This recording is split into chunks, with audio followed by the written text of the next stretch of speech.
بسم الله الرحمن الرحيم الحمد لله رب العالمين والصلاة والسلام على رسول الله وآله وصحبه أجمعين السلام عليكم ورحمة الله وبركاته. وعليكم السلام ورحمة الله وبركاته. Walaikum assalam wa rahmatullahi wa barakatuh. So today, what we're going to be doing is a Q&A. I asked you guys yesterday to ask us questions on Instagram. So at the time that you're seeing this, it's probably going to be like 2 weeks into the future.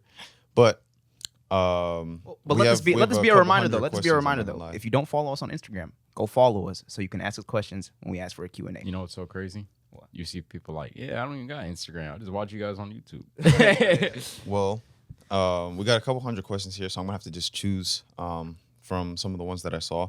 But before we get into this podcast, I just want to, first of all, thank Allah for this opportunity to allow us to have this podcast and to allow us to speak about Deen and to try to use our platform for good.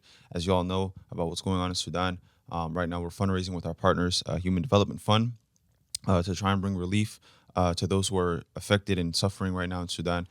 So if you guys can support, share our link, donate, do whatever you can, inshallah. It's the link is in the description. I want you guys to check out Human Development Fund. They're an organization that we are partnered with, and everything that they're doing right now is also part of our mission, part of what we're trying to achieve, inshallah. Trying to bring aid to those, trying to end the cycle of injustice, and many more, inshallah. So just check them out and donate wherever you can, inshallah. For those of you who don't know, we are Sudanese brothers. All three of us. We're all Sudanese. We're not Somali. And it's our people, and it's an honor to be able to help them. So please, if you could, just click the link in our bio.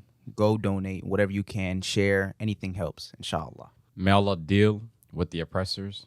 May Allah destroy them. May Allah destroy those who support them. May Allah bring aid to all of our brothers and sisters in Sudan.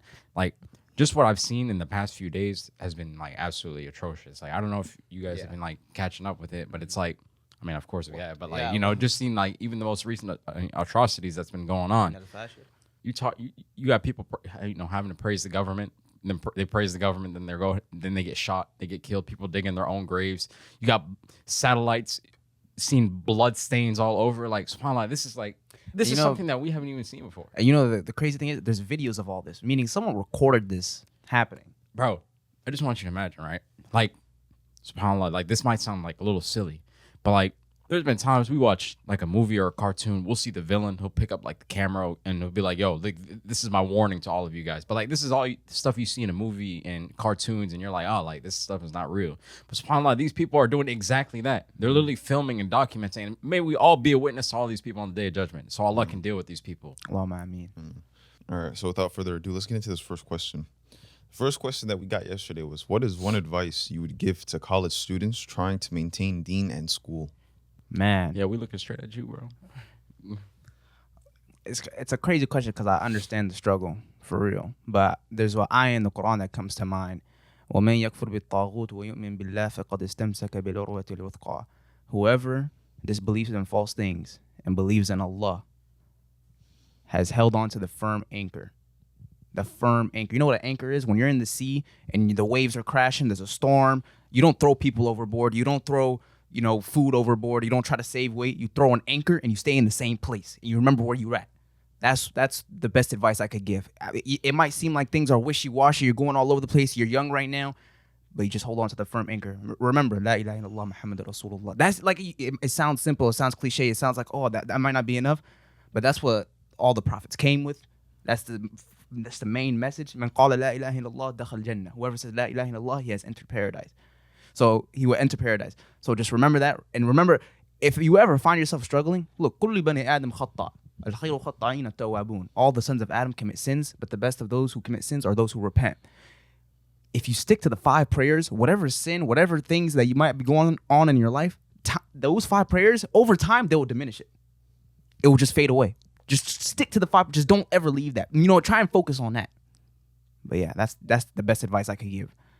I would also add on that, know that as much as you want to study, you want to start a career with whatever it is you're studying in school, or if it's high school, if it's college, if it's a trade, whatever it is, know that Allah is the owner of knowledge.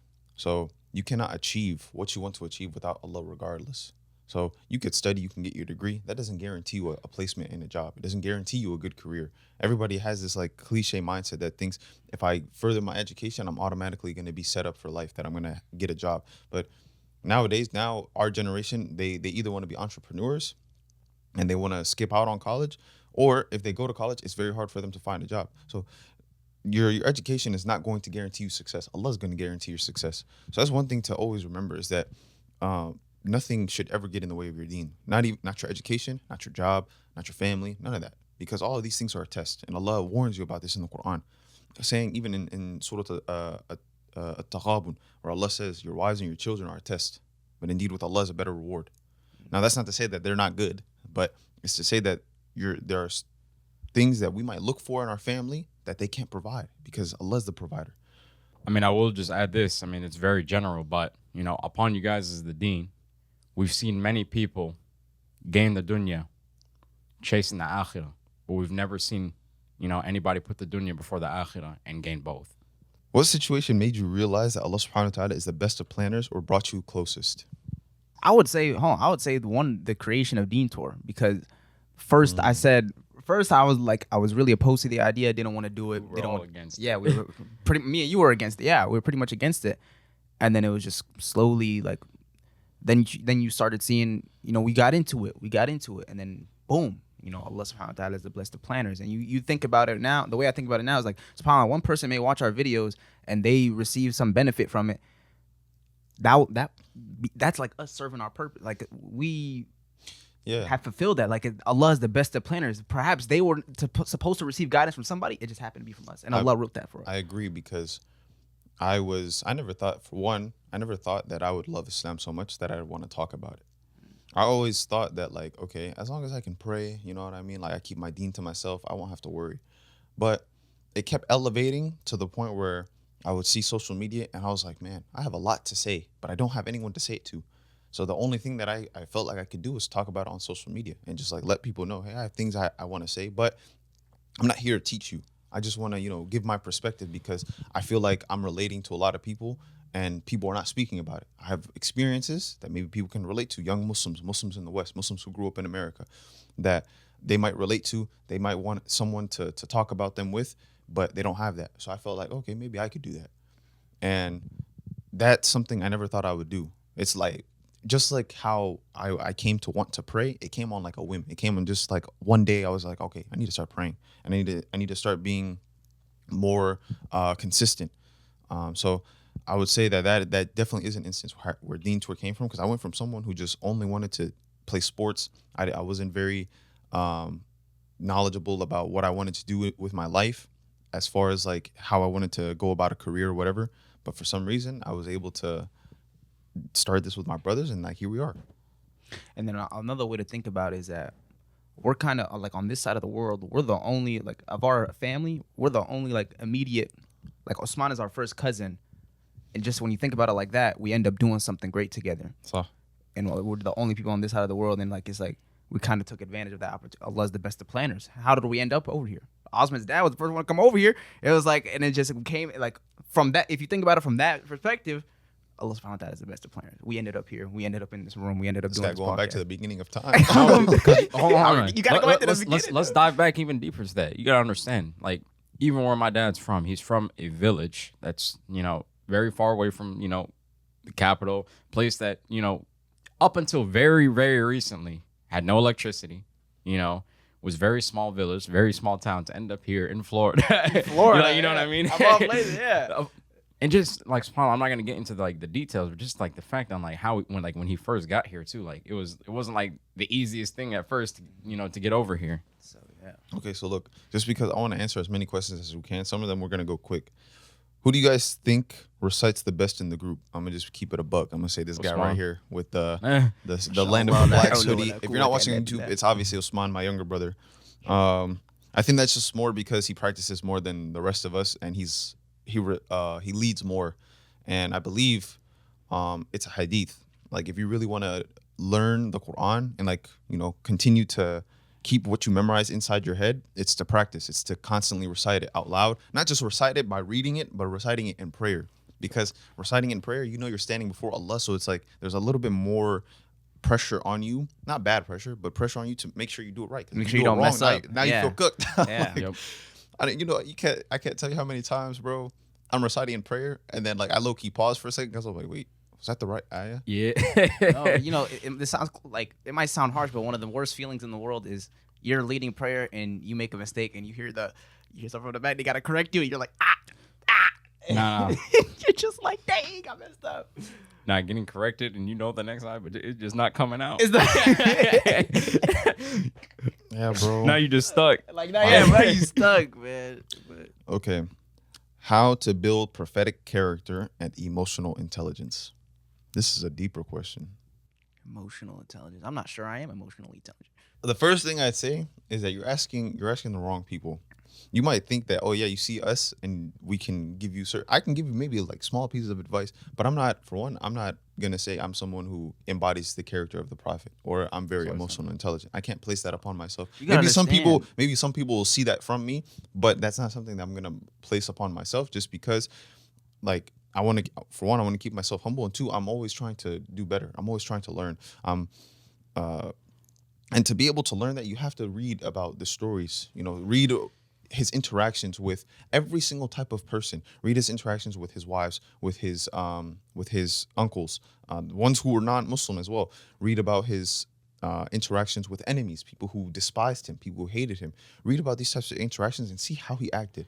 And then go ahead and reflect on how you've acted if you've been in a similar situation, where you've been in a situation with someone you didn't like, someone who was being mean to you, someone you were arguing with, and see how you controlled your anger, you controlled your emotions, and how you turned to Allah in that moment to react in a way that would be pleasing to him and not pleasing to shaitan. The Prophet ﷺ should be the person that you study the most. I don't understand this, idea of studying celebrities. Oh, where this person was from, their mother's name, their father's name, where they were born, what their first song was, blah, blah, blah, blah, blah. And you don't know anything about the Prophet ﷺ, when yet he's the example that you should be following. Mm-hmm. I was going to say, you got to understand the prophets, peace and blessings be upon them, they had extremely unique lives. A lot of them, think about Musa alayhi salam, separated from his parents. Prophet Muhammad sallallahu alaihi wasallam, separated from his parents, grew up, went through hardship, accused, slandered, backbitten, exiled from their homes by the nation, not just by the people, like their neighborhood, by the nation, by the people, by the rulers that govern that land. They were exiled, and they dealt with that. So one thing that comes to mind when it comes to advice on how to have prophetic character, it's patience, because in the Quran, Allah subhanahu wa ta'ala says, indeed, Allah is with the patient. If you can master that, that's Allah's word. That's the truth right there. So it's like, if you can master that patience, if you can master, being in tune with reality so much so that you don't react with frustration, anger, sadness, despair, then I could say that, subhanAllah, you can try and be like the prophet. Yeah, it's just reflecting upon those moments when you're put under pressure, because when you're put under pressure is what truly reveals your character. It's gonna bring it all out of you. Yeah. You have to constantly judge yourself before you even judge others too. Because if you really want to embody good character, because good character goes hand in hand with deen. People think that deen is separate from character, but no, they're one and the same. Because when you have good character, your deen is going to reflect that, because character comes from Allah subhanahu wa ta'ala, only comes from Allah. You can't say that I'm a good person because of myself. Where does good come from? Good comes only from Allah subhanahu wa ta'ala, and we're surrounded by so much fitna, so much evil within ourselves and our nafs, struggling against our nafs, that when you fight that and you choose to be a good person, choose to act well with the creation of Allah subhanahu wa ta'ala, then Allah will grant you even more blessings in his deen. Here, dive deeper into the importance of character. The Prophet ﷺ, right? He was asked about a lady.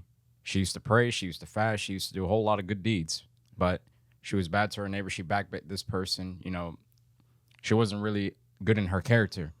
And the Prophet ﷺ said she's in the fire. Like, subhanAllah, look at that level of importance of character. Like, you could be someone who prays and fasts and does everything, but if you're bad in character, that will still drive you to the hellfire. Mm-hmm. That's why it's so important, is because how heavily it's weighed. We all think that, yes, we are going to be asked first about our prayer, but how heavily that, yes, these acts of worship weigh on the day of judgment, as well as how you acted with the people that Allah subhanahu wa ta'ala created. Because like I said, Allah subhanahu wa ta'ala, he's the most just. If I do you wrong, Allah's not going to take that right away from you. Like, subhanAllah, like, you have the right to go ahead and deal with me, like, in a matter It'll be that's settled on- just. And Yeah, it's it'll be also like, settled on the day of even if judgment. you pray your 5 daily prayers, it doesn't mean that you're necessarily safe, that you can be nasty to other people. Say like, oh yeah, I pray. So even if I am nasty, I think I'm good. Mm-hmm. I think I'm okay. This is exactly what arrogance is. This is also injustice. It's like Because look at when the you don't Prophet recognize, yeah. when you don't recognize that you're wrong, that you've wronged someone or that you've been mean to someone, just because, oh, I pray my 5 daily prayers, I make my adhkar every single day, I do my morning and evening adhkar, but I'm mean to my neighbors, I'm mean to my parents, I back by so and so, and you don't perceive that. Look at the Prophet ﷺ. He's the best in character, the best creation amongst all of mankind. And yet, how many times was he seeking forgiveness from Allah? Like, that should just truly show you, right? Like, you know what I mean? Like, we mess up every single day. We're not constantly asking for the same level of forgiveness that he was, even though we should be asking for a lot more. SubhanAllah. How to deal with low iman and avoid procrastinating when it comes to prayer and learning Islam, etc. First thing is, I mean, learning who Allah is, learning his names and attributes. I mean, this right here will take your Islam to a whole different level. You know, getting to truly know who you're worshiping and who your Lord is. You know, this is a beautiful advice I heard. SubhanAllah, we hear the names of Allah. We hear Bismillahir Rahmanir Rahim, Ya Rahman, Ya Ghaffar. When we call upon those names, we ask Allah to forgive us of our sins, and we're certain in that. But when we call upon his other names, we say Ya Razak. We forget that, right? We say Ya Razak, but we're not. Why are we not certain in that? Why are we not certain in Al-Wadud? Allah subhanahu wa ta'ala is the most loving. Why are we not certain in those names like we're certain in Ya Rahman, Ya Rahim, Ya Ghaffar? If we were certain in that, subhanAllah, imagine how we would utilize those other 99 names and those other 99 attributes, and how we would recognize Allah for who he was. Because think about it, we're all human beings. What could be more devastating to somebody than to not know who their creator is, not know their abode, not know, subhanAllah, the person who Allah subhanahu wa ta'ala who governs our lives. Though Allah subhanahu wa ta'ala who controls the outcomes, all we can do is control our effort. You know, subhanAllah, the outcome is for Allah to control, but our minds, that's for us to control. Our efforts are everything. Let me tell you something too. You're talking about control, and I was telling a friend of mine this yesterday that, you know, we're stuck in a world where everybody's fighting for power. They're fighting for what they can own. They're fighting for their land and trying to expand it and get all these resources. But I was like, you don't even own your body. Allah's the owner of your body. Your prayer, Allah's the owner of your prayer. You don't own none of your prayer. You can't say if your prayer has been accepted or not. Your body, it's an amana. It's been entrusted to you by Allah subhanahu wa ta'ala. So if you're unjust to your body, Allah's gonna punish you for that. He's gonna ask you about that. Yeah. He's gonna ask you about your prayer. He's gonna ask you about the time that he gave you. Allah's the owner of time. So he created time for you. He gave you the sun and the moon. He flips them. All he does is flip them. But for us, we say that days have passed by, years have passed by. The earth goes around the sun one time, and we say that a year has passed by. Even though when you think about it in actuality, it's just gone in a circle. But for us, this allows us to see that time is passing by. Our bodies are aging. We're growing. And so if you're not utilizing that, and it's not motivating you to know that none of this stuff is something that you own, that when you're asked about something that you didn't own, but Allah gave it to you without asking you for anything in return except to say, worship me, associate no partner with me, and you can't even do that, then you're going to understand why Allah subhanahu wa ta'ala is going to fill the hellfire with people that didn't take advantage of what he'd given them, because he only asked one simple thing. For us, for some reason, we view it to be something very, very difficult, and for some people it is. Because some people have to leave everything they knew and turn to Islam. Some people have to leave their desires and come to Islam. And Allah never said that was going to be easy. But that's why he promised a great reward for those who do. You know what's crazy? SubhanAllah, in the Quran, Allah subhanahu wa ta'ala, he describes mankind as a whole, as argumentative, protesting. We're always arguing something. But this, but that, but this, but that. SubhanAllah. And what surah is that from? I think it's Surah Isra, but I'm not sure. What's the ayah? In Insana ladhaluman kafar, or something like that. Yeah, I think it is Surah Isra. I think it's Surah Isra, but I'm not sure. Someone in the comments, they can correct me if they're listening. My bad. One verse in the Quran that makes you rethink your life. Ooh. Oh my God. Ooh, I got one. I'll start it. Surah Kaf. إن الذين آمنوا وعملوا الصالحات كانت لهم جنات الفردوس نزلا خالدين فيها لا يبغون عنها هولا. Indeed, those who believe and do good deeds, for them is gardens of paradise coming down upon them, and they will live in there, and they will abide therein. Allah subhanahu wa ta'ala, he describes, he says, those who believe, those who do good deeds. It doesn't say those who never sin. That's what it makes me rethink my life. It makes me think that, maybe what I should be focusing on? I know, like, subhanAllah, kullu bani adam khata. I sin, you sin, you sin, you sin. That's one of the craziest things. But how much do I repent? How much do I do good? What have I done? What have I brought forth? Maybe, perhaps Allah subhanahu wa ta'ala can have mercy on me. You get me? It makes me just rethink. Maybe I'm looking at life wrong. I'm looking at life through a different lens. A lens that I'm not supposed to be looking at it through. So that verse right there, whenever I read it, I'm just like, إن الذين آمنوا وعملوا الصالحات كانت لهم جنات الفردوس خالدين فيها لا يبغون عنها حولا. Like that's one verse that makes me rethink my life. يا أيها الذين آمنوا لما تقولون ما لا تفعلون. Oh, you who believe, why do you say that which you do not do? Ooh, and one that connects it is in Surah Al-Baqarah, where Allah says, do you order righteousness for others and forget yourselves while you recite the scripture? So these two kind of go hand in hand for me, because in this day and age that we live in social media, a lot of people have a lot to say, but if you're not reflecting on yourself, and this is also in private, that's why it makes me think my life, because it's in private. If you're not thinking about yourself while you're trying to go order righteousness for people, trying to remind people of Islam, but you don't think about yourself, what you're doing, how you're putting forth for today and for tomorrow, and to prepare for the day of judgment, or for when your time has come to return to Allah subhanahu wa ta'ala, Allah's going to ask you about that. Why did you say things? You weren't even doing them. You weren't even thinking about them. You weren't even reflecting upon yourself. Yeah. SubhanAllah. These are things that make me rethink my life all the time, that the more that I try to speak about Islam, whether it's within myself or outside making these videos, how am I holding myself accountable first before I try to tell someone else? I'd say one is أَفَلَا يَتَدَبَّرُونَ الْقُرْآنَ أَمْ عَلَى قُلُوبِهِمْ أَقْفَالُهَا. Like, do they not ponder upon the Quran, or is there a seal upon their hearts? Now, generally speaking, you look at it and you're like, okay, but then you dive deeper into it. It's like, am I taking the right message from the Quran? Am I really applying this the correct way in my life? Because I want you to understand something. Look at the wrongdoers all around the world. They think what they're doing is right. Mm-hmm. They use the Quran. They use Allah's name. Like, subhanAllah, look what's happening in Sudan right now. They'll kill innocent people. They say, Allahu Akbar, Allahu Akbar, Allahu Akbar. Like, look, Allah has given us, like, what do you mean?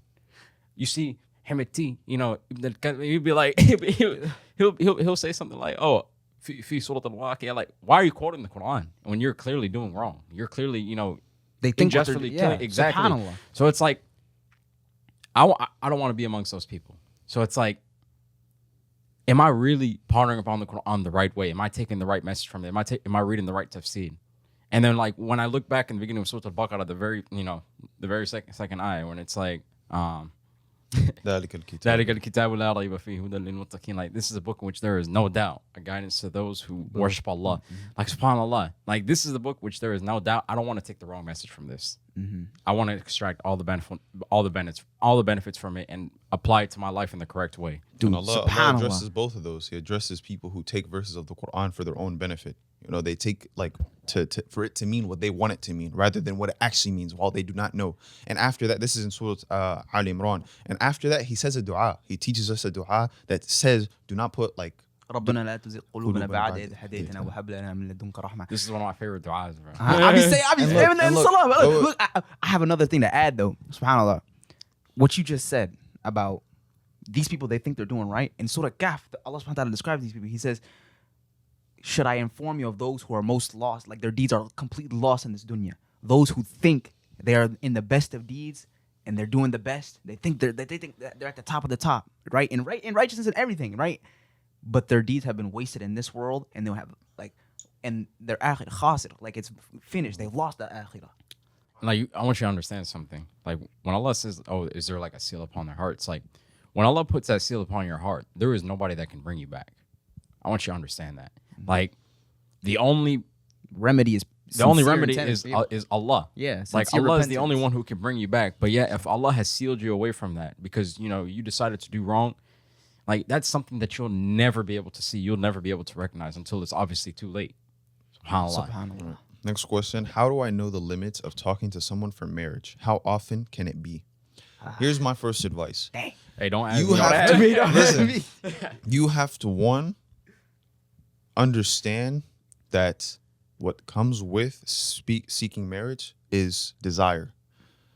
Because you can very well skew the intention that you're actually trying to get married with your desires. Because if you allow too much emotions to get involved before you've actually done the work to understand this person's character, understand their deen, understand, how you guys are compatible in terms of building a future together with mahrams involved, then you're going to completely get lost in this lust. And you're not going to be able to know that it's a lust. You're going to think, I think Allah has brought this person into my life. But you guys are not really connecting on a deen level. You guys are connecting on a personal level. Personal level is fine. But when it comes to deen, you guys might see completely different. They might believe in a certain ruling. You might not believe it. And then it might cause like a whole rift that you guys are thinking certain things. You guys want to raise your children differently and all these types of things. So what I'd say is making sure that you know your situation. If you're young, and you're talking about, I'm trying to get married, how soon can you get married? And is that intention actually real? You can't just say, I'm going to get married, and you have no future set in mind. You have no idea when that's actually going to happen. You just think that, I'm going to talk to this person. When it happens, it happens. When our families get involved, they get involved. No. Your families have to be involved. They have to understand what your plan is. How are you guys going to make this work, right? If you guys are trying to get married early and you're not necessarily thinking about living together right away and these types of things, this is all between you and the families. That's where you can actually understand how often can we actually talk? How often can we get to know each other? But your family have to be involved. I might not have like great advice on this, but I will say something. One, marriage is a commitment, right? We can all agree. Yep. Marriage is a commitment. Don't sacrifice things in your life. Don't sacrifice time that's valuable for someone who's not even committed to you. And you're not committed to them. Y'all not married yet. That's just the reality. Allah subhanahu wa ta'ala commands marriage. You got to think about this hikmah in it. Why would I have feelings? Why would I sacrifice my feelings for someone I'm not committed to yet, right? Why would I do things with people that there's no commitment involved? That's just going to leave you room for heartbreak, leave you room for, you're just going to lose, It's for your protection, yani. So, it's for your protection. So it's like, subhanAllah, just think about that. Are you ready to commit to this person with their flaws, with their good, with their, the family that they have? Are you ready to commit to this person? If so, then, try and pursue it the best that you can. And remember, if you are young, people are subject to change, bro. Yeah, people exactly. are still maturing. People are still trying to understand themselves. They're trying to understand their relationship with Allah. So really, like, understanding who you are, how much you still have left to grow, and how your relationship with Allah is still evolving while you're young. Think about the same thing for them. Yeah, just keep that in mind. Both of you have work to do. All right. So next, inshallah, who was the most menacing child? Be honest. Osman. It was that guy. Hold on. It was definitely you, It was bro. definitely you. How is it me? How? Brother, Let's be for real. let's talk about you back in middle school, bro. Getting suspended, getting bad grades, bro. Getting in trouble at school. So they just put on my whole life story. Okay. You was always in trouble at home. Okay. Hold on. You was always causing ruckus. What about you though? What about me? What about you? Are you gonna point it at me? Oh yeah, we're gonna point it at you. Since y'all want to bring stuff up, this dude was out here fighting every day. He wouldn't get along with nobody. He could get out of class. Oh yeah, forgot about you that. forgot about that though, huh? You know what I mean? Oh man. Okay. Well, what you guys can conclude here is that having anyways. the name Osman definitely means you're probably gonna grow up to be a menace. Yeah. Well, I'll take the bait. I'll take it. Yeah. No. I'll definitely say it's both of y'all. Both of y'all were making trouble back in middle school, bro. What are you supposed to be, the golden child or Yeah, something? What was I doing? He really wasn't doing that. I was in Saudi. I was in Saudi when I was in middle school. I wasn't doing nothing, bro. I was a good child, bro. Yeah, he really never did nothing. What are your? Say was a good boy. Okay, ain't chill saying out, bro. What are your non-negotiables when it comes to sister you want to marry? All of you have to answer. Okay, we can get questions. Look. We can all agree on this. You're the deen in character. You have to be able to recognize taqwa within this person, that they're trying to grow their relationship. So with you Allah speaking on my subhanahu wa ta'ala. behalf? Yeah, you speak. Yeah. Is that? I have an answer. Am I incorrect? I have an answer. Okay, you know? go ahead. I have an answer, Go ahead. Say something different than what I just said, bro. Okay, my non-negotiable. All right, I'll be a little bit abstract. My non-negotiable is beauty and respect. That's non-negotiable. See, now this I completely agree with. Beauty. Especially respect. Yeah, give me that. Look, Give me that. Beauty and I ain't respect. gonna lie. Wait. one of the, Go what's ahead. up? Real quick, I just want to say what I've been seeing on social media about like these men and women going back and forth. I never want to be in that situation. I never want to be Hey, in look, the middle listen. of this. Can you imagine? You imagine, look, your wife making videos about you online, exposing you to the world. I'm like, No. It's not. I'm not even necessarily talking about that. I'm talking about you. Have you seen some like of straight up lies. these Muslims who go back and forth like men versus women type of stuff that you've been Why? seeing? That's Muslims? so. That's I so. never- Don't yo. If y'all watching this, No. don't do I that. never want to be caught in the middle of it, and I never want to be caught with like me and my wife talking about, oh, what do you think about this situation? This like I don't have an opinion. I'm not going to concern myself with that which does not concern me, because what did the Prophet say? I love this Leave that hadith. which that does not concern Yes, me. yes. Leave that which does not concern. Dude, can you imagine? Can you imagine the future? One day Hussein gets on DeenTour. He's talking about, guys. So me and my wife got into an argument, and I need you guys' hell opinion. No. See, but I look, would never. That's such a problem because Yeah. look, you getting too many hands involved. Yes. You're getting all these brains involved, and guess what? These are people who they don't want the best for you. They want to see your marriage fall. They just looking Hold for on, a hold on. damn People want to see entertainment. something. Yeah. They want to see some drama. Yeah, they that's- want to see something go down. They want to see you miserable. Bro, and what's one of the biggest advices actual married couples give you? They say leave everybody out of your conflicts, even Look, your even your leave family members. family. Yes, because guess what? You're gonna paint an image in their heads that's all they see of this person now. And guess what? Now they're just gonna be feeding things into your head. Or every single time they see this person, they're gonna think a certain way. They're gonna act a certain way. Like it's just it's not too good. much. It's not good. It's not You good. know what I mean? You gotta understand that at the end of the day, man, woman, we're still human beings. At the end of the day, we're not gonna be perfect, and you have to accept all their imperfections. You know what I mean? Yeah. Would you guys be willing to come to Denver, Colorado to speak? Yes, to you? absolutely. Of course. Inshallah. Anywhere. Inshallah. Inshallah. Just reach out to us. You better be watching this video. Would you rather always have to be the one to apologize first, or have your partner say sorry without meaning it? Look, I mean, if I'm in the wrong, then I'm gonna apologize. I'm not Hold on. gonna go into apologizing or sorry without meaning it, because for one, you have to emphasize that communication is important and speaking about your feelings is important. If they don't feel like Wait, they can have you to stop? say sorry, then let's talk about it. Can you stop? Repeat the question again, because I feel like it just went over my head. With- I ain't gonna lie. Would you rather always have to be the one to apologize first, or have your partner say sorry without meaning it? Say sorry. Say sorry without meaning it? What that mean? See, What like you mean? that's that. This is a very big problem. Like, I want you to understand something. You just took all the value and respect and all your credibility and threw it out the window when you do that. Yeah, I know. Because I want you to imagine, you say something and your actions show something else, or your words have no meaning. I'm not gonna take you seriously. Remember the non-negotiable earlier. We said respect. Exactly. We said respect. When your credibility goes out the window, now what? You know what I mean? Like, Yeah. that's a very big problem. That's You know? why I said it's important to emphasize communication. If you feel like you shouldn't be saying sorry, talk about it. It's not necessarily bad to feel like you don't need to be saying sorry, because one, you both are entitled to your opinion. You guys are not the same. And this is one thing that, for one, I see with other people. They think that they're entitled to their opinion always being right. That's not the case. Look, and I'll be honest. Apologizing first. What is this? I don't apologize when the time is right. I apologize when I'm wrong. If I'm Exactly. wrong, I'm gonna When you're apologize. wrong. When I'm wrong, I'm gonna do it. It's okay. Look. Even in Islam, what is there? Differences of opinion. So if you guys have both an opinion and you guys are okay with that, it's okay to agree to disagree. That doesn't mean it's a bad thing. Of course. That's what you have to get over. You have to get over your ego. Saying sorry is not a bad thing, and feeling your feelings and talking about it's not a bad thing either. These are actually the best things. But here's the thing. It also goes hand in hand with the respect, right? Yes. Because I want you to imagine, right? You got somebody. Why are you looking at me like that? Yeah, go ahead. Your husband, your wife, you should feel most comfortable talking with them about these types of things, right? Without having to feel, judged or wrong, or because that's the whole point of this, right? You're supposed to be able to talk things out and subhanAllah, like move forward and there not be an issue. Mm-hmm. But the very big problem is, when they start taking these things and just start using everything against you, subhanAllah, which we see, and it causes absolute nonsense. Those things that we were just talking about earlier, that's literally how all these things happen. Real. SubhanAllah. Okay. We should really start DeenTour marriage counseling. So I think next, solve Hey, that look, listen, hey, we're horrible. Look, Next I don't question. care what y'all say. speak for yourself, bro. We did. Hey, we horrible. Speak for yourself, bro. We are not. Hey, listen, we Why- are why- not. We are not the best. Why you in double giving down? marriage advice? Because I want you to understand something. Don't take everything from us.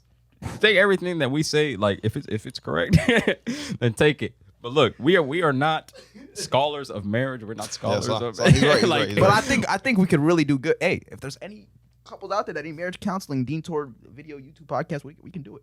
No, we can't. Stop. How do you maintain iman and tawakkul at times when you feel low and like you tried everything? Tried everything.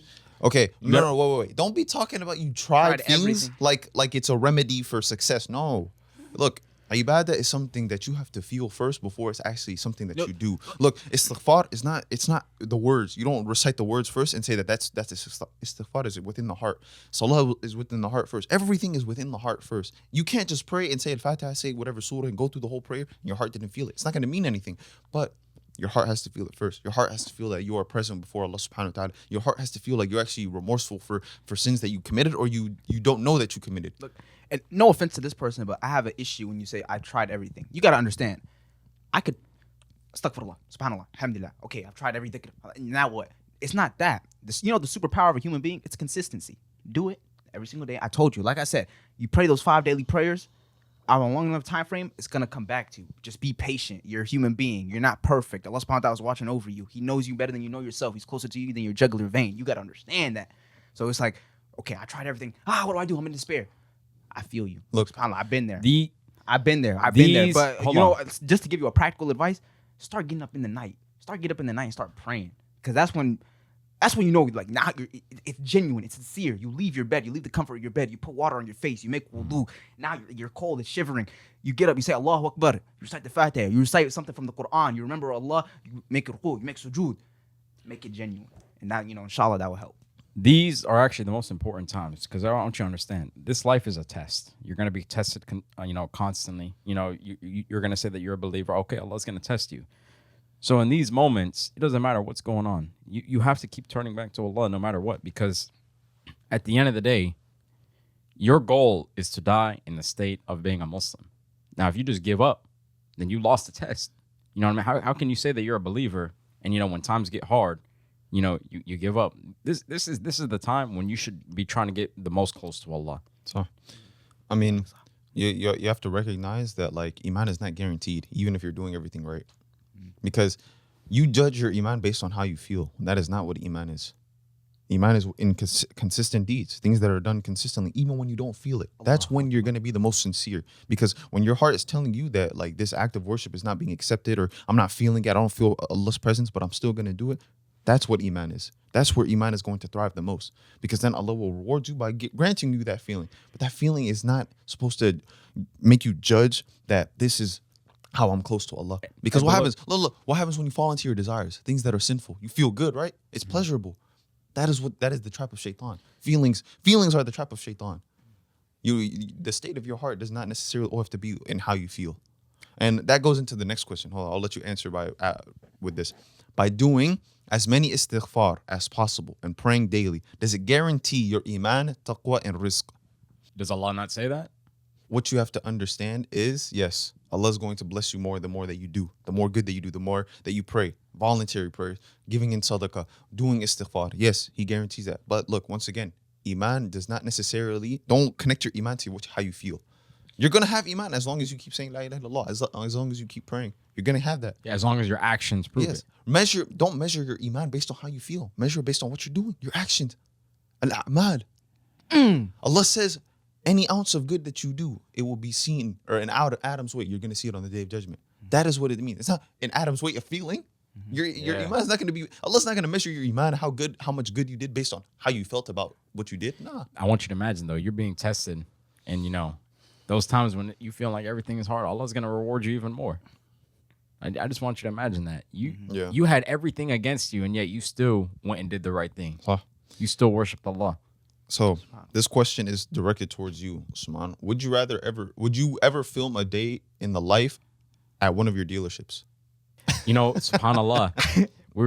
I was just talking about this the other day. I was like, man, I should create a TikTok for this. For real? Bro, it would just be so funny because I think you'd do well. I think we get canceled. I'm just kidding. No, but I think it would be funny. I could. Do you think any of your coworkers are tuned into this podcast? I don't know.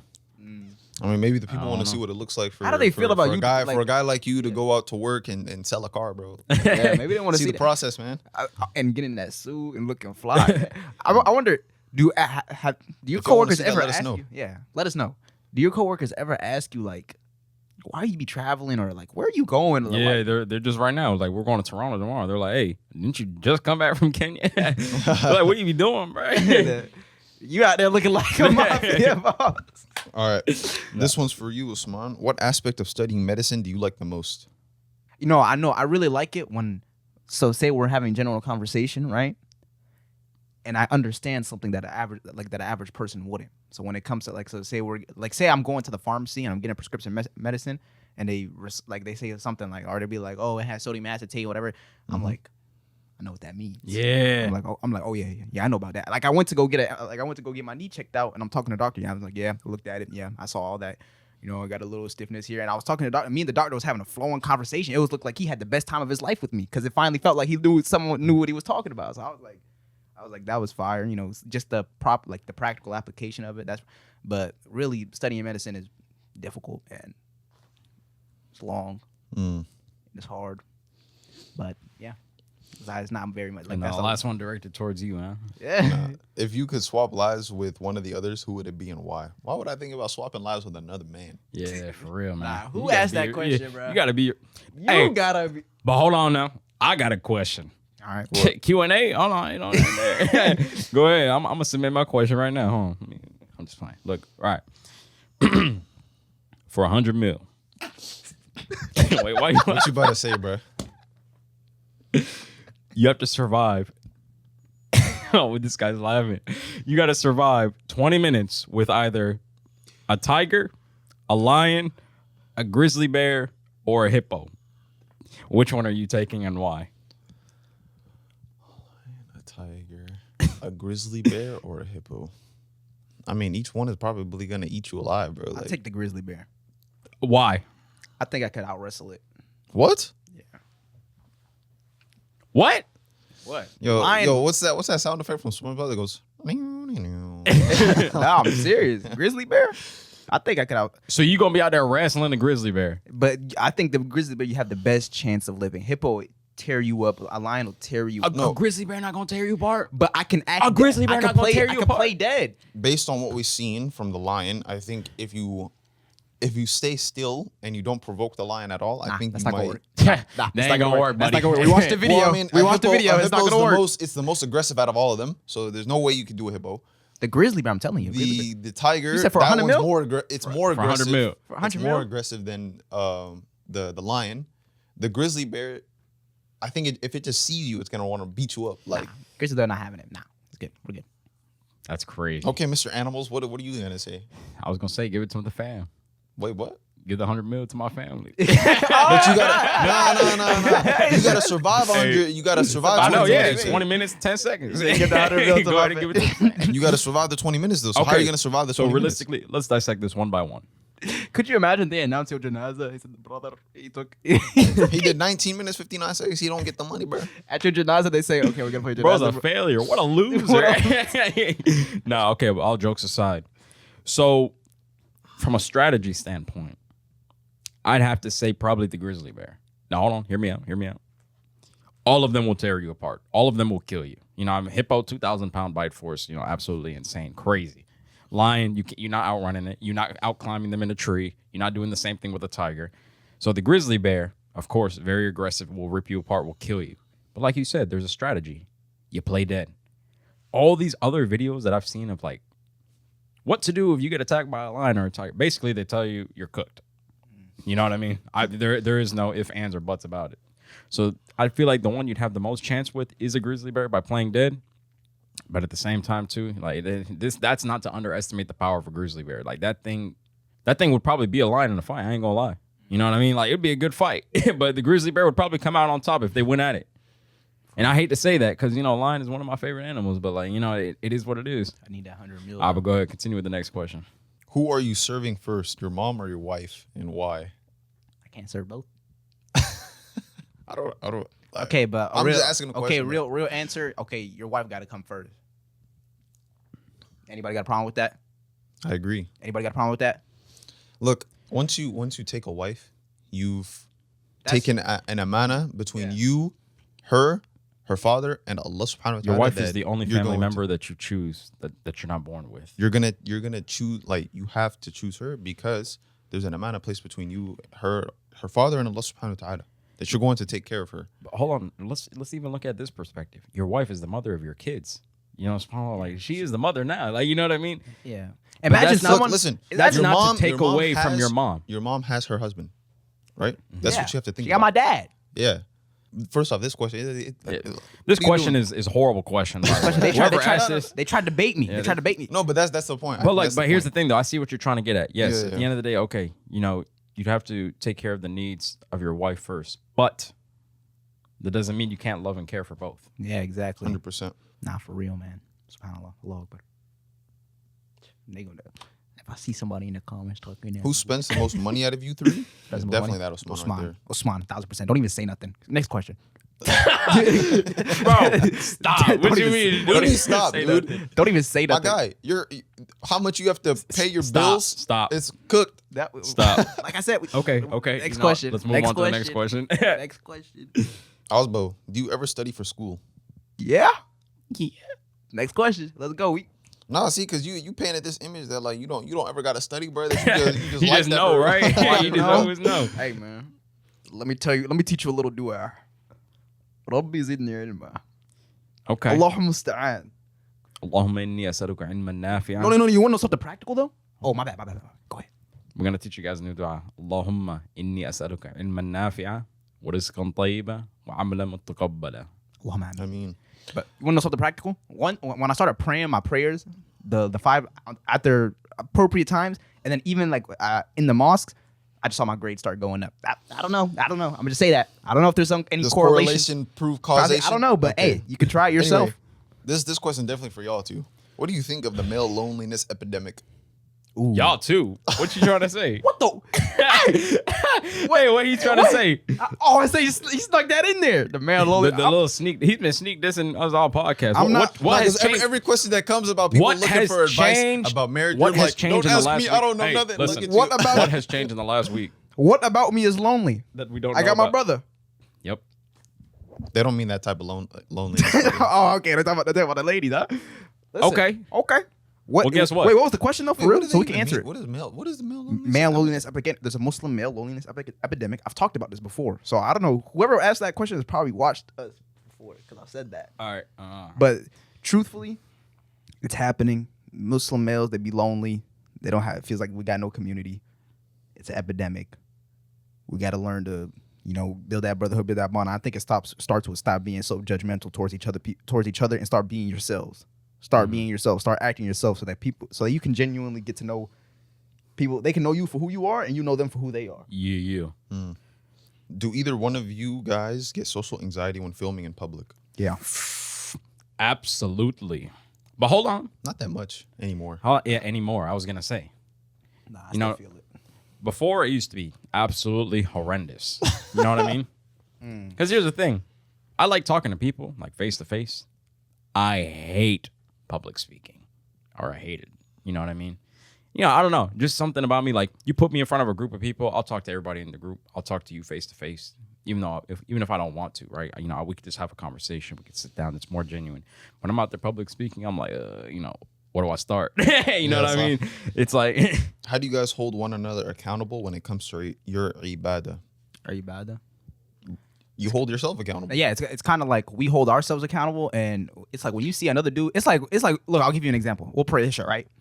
We'll say adhkar, and then one of us will stand up to pray the 2 rakat sunnah. All right, now we all praying it. I mean, I wouldn't even Now say we all that. praying. I would say like if you mean holding each other accountable by saying like, oh, we need to pray Isha now.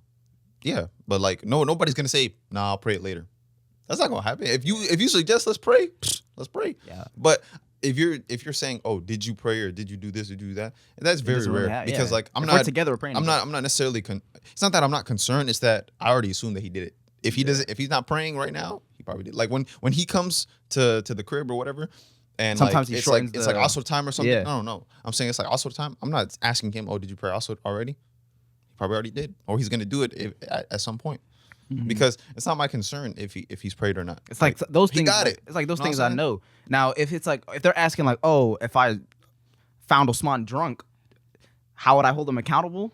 Yeah, I'll probably shake him up. Yeah. I'll shake him up. Like, that's probably like that's how I expect our reaction. If one of us Dude. pulled up and we were drunk, I would be so like pissed. I'll be like, bro, I'll be like, what are you doing? what are you doing? What are you doing? That's exactly what I Okay. Osman would say. Would you have the mentality that I assume like someone like poured this down his throat or something? Like I Okay. assume he did not do this under his own will. Okay, sure. That's completely understandable. But it's like, Give me a scenario right now. I'll tell you exactly how I'll deal with it.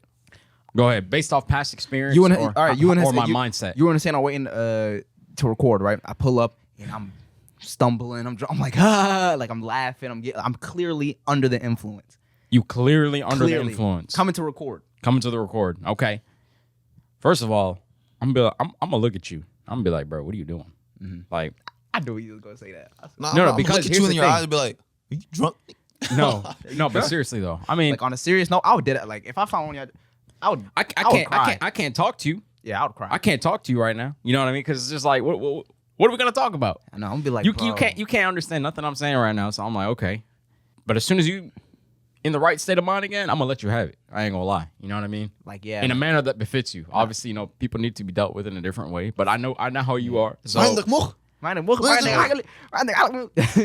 you know, not everybody needs to be dealt with the exact same. But you know, knowing you as a person, yeah, I'm gonna let you have it. Yeah. As soon as that mind clears up. Because at the end of the day, okay, you're already in that state now. Now I got to figure out a way to, you know, take the best care of you in that state. Because, you know, it's obviously not a state of It's not strength. safe. Yeah. You know what I mean? You're not of sound So mind.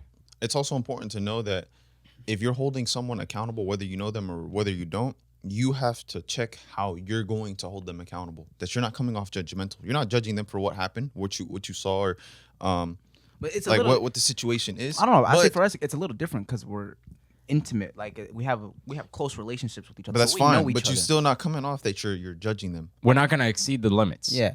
But we know like something's not right here. Like I would know. I'll be like something's not like what happened. Something's Because not right.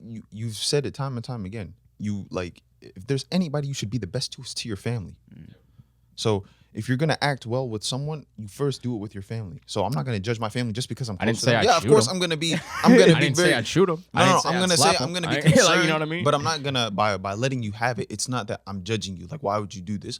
I want to understand what happened. What was the situation like, and how can we prevent it from happening again? When I said I'm gonna let you have it, I meant like as far as like advice and things like that. You think No, that's still my slap. I'm like, Yeah, no. Honestly, Hold on. If I came drunk, use the whatever by any means necessary. see, now he's just giving us permission. So if I see you doing some dumb crap, you know what I mean? The camera, they caught yeah. it. But inshallah, that's gonna close out this Q&A. Wait, that's I it? think, That's it? Yep, bro. That's like 50 minutes, bro. Anyway. Oh, let's go for another 5 minutes. Yeah, let's go. Well, that's like all the questions that I've been I enjoying wanted to this, ask, man. Yeah, see, but look, we can do Hey, it again. If you y'all guys make a enjoyed part this, two. let us know. We Let us gotta know make if a you guys part want to two. see another one. I That told you one. guys we could do it more often, inshallah. But I think that was really good. Once again, want to thank our partners at Human Development Fund. You guys, please go check them out. Link in our description. Donate if you can. Share our link. Check out the work that we're doing with them.